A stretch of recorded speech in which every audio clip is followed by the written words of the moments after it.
झलकारी बाई झांसी की रानी लक्ष्मीबाई की नियमित सेना में महिला शाखा दुर्गा दल की सेनापति थी। वे लक्ष्मीबाई की हमशक्ल भी थी। इस कारण शत्रु को गुमराह करने के लिए वे रानी के वेश में भी युद्ध करती थी। अपने अंतिम समय में भी वे रानी के वेश में युद्ध करते हुए अंग्रेजों के हाथों पकड़ी गई और रानी को किले से भगा निकालने का अवसर मिल गया। उन्होंने प्रथम स्वाधीनता संग्राम में झांसी की रानी के साथ ब्रिटिश सेना के विरुद्ध अद्भुत वीरता से लड़ते हुए ब्रिटिश सेना की कई हमलों को विफल किया था। यदि लक्ष्मीबाई के सेनानायकों में से एक उनके साथ विश्वासघात ना किया होता तो झांसी की किला ब्रिटिश सेना के लिए पाया अधेड़ था। झलकारी बाई की कथा आज भी बुंदेलखंड की लोक कथाओं में और गीतों में सुनाई जा सकती है।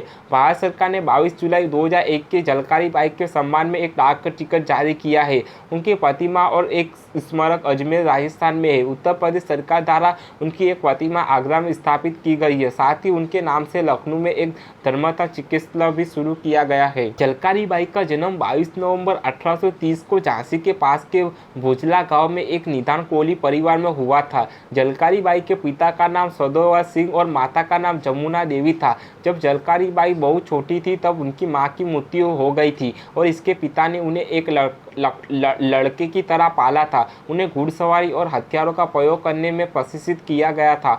उन दिनों की सामाजिक परिस्थितियों के कारण उन्हें कोई औपचारिक शिक्षा को प्राप्त नहीं हो पाई, लेकिन उन्होंने खुद को एक अच्छे योद्धा के रूप में विकसित किया था। झलकारी बचपन से ही बहुत साहसी और दृढ़ प्रतिज्ञा बालिका थी। झलकारी घर के काम के अलावा पशुओं का रखाव और जंगल से लकड़ी इकट्ठा करने का काम भी करती थी। एक बार जंगल में उसकी मुठभेड़ एक तेंदुए से हो गई थी और झलकारी ने अपनी कुल्हाड़ी से उस तेंदुए को मार डाला था। एक अन्य अवसर पर जब डकैतों में एक गिरोह ने गांव को एक व्यवसायी पर हमला किया तब झलकारी ने अपनी बहादुरी से उन्हें पीछे हटने में मजबूर कर दिया था। उसकी इस बहादुरी से खुश होकर गांव वालों ने उसका विवाह रानी लक्ष्मीबाई के सेना के एक सैनिक पुरान सिंह कोली से करवा दिया। पुरान भी बहुत बहादुर था और पूरी सेना उसकी बहादुरी का लोहा मानती थी। एक बार गौरी पूजा के अवसर पर झलकारी गांव की अन्य महिलाओं के साथ महारानी को सम्मान देने झांसी के किले में गई। वहां रानी लक्ष्मीबाई उन्हें देखकर अवाक रह गई, क्योंकि झलकारी बिल्कुल रानी लक्ष्मी की तरह दिखती थी। अन्य औरतों से झलकारी की बहादुरी के किस्से सुनकर रानी लक्ष्मीबाई बहुत प्रभावित हुई। रानी ने झलकारी को दुर्गा सेना में शामिल करने का आदेश दिया। झलकारी ने यहाँ अन्य महिलाओं के साथ बंदूक चलाना, तोप चलाना और तलवारबाजी की परीक्षा लिया। यह वह समय था जब झांसी की सेना को किसी भी ब्रिटिश दुशासन का सामना करने के लिए मजबूत बनाया जा रहा था।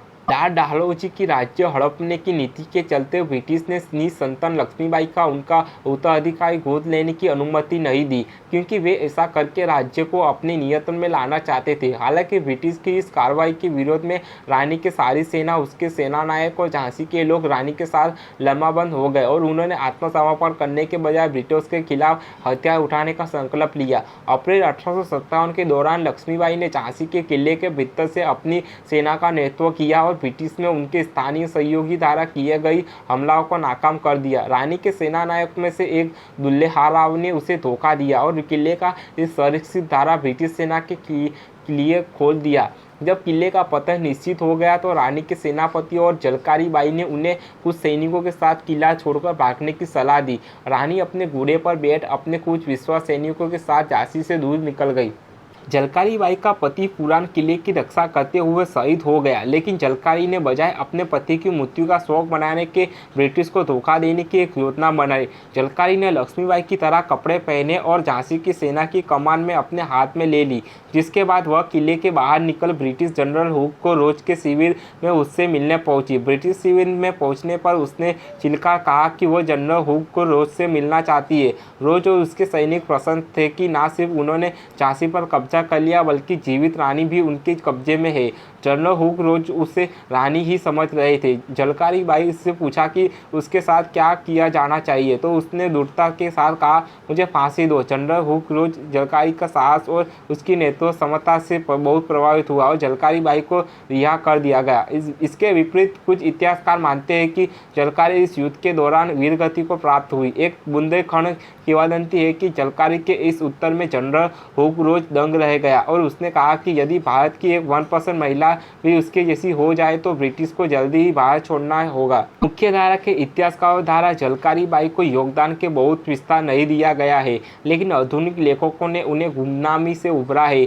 जनकाबी बिहारी लाल हरित ने वीरगंगा झलकारी काव्य की रचना की। हरित ने झलकारी की बहादुरी को नियमन प्रकार प्रतिबंध किया है। लक्ष्मीबाई का रूप धार झलकारी खड़ग सवार चली गई, वीरंगाना निर्भय लश्कर में शस्त्र अस्त्र धन चल।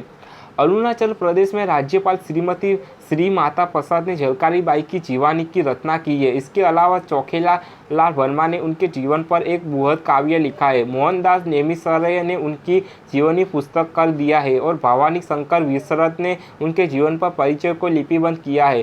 राष्ट्र कवि मैथिली शरण गुप्ता ने झलकारी की बहादुरी को नियमन प्रकार प्रतिबंध किया है।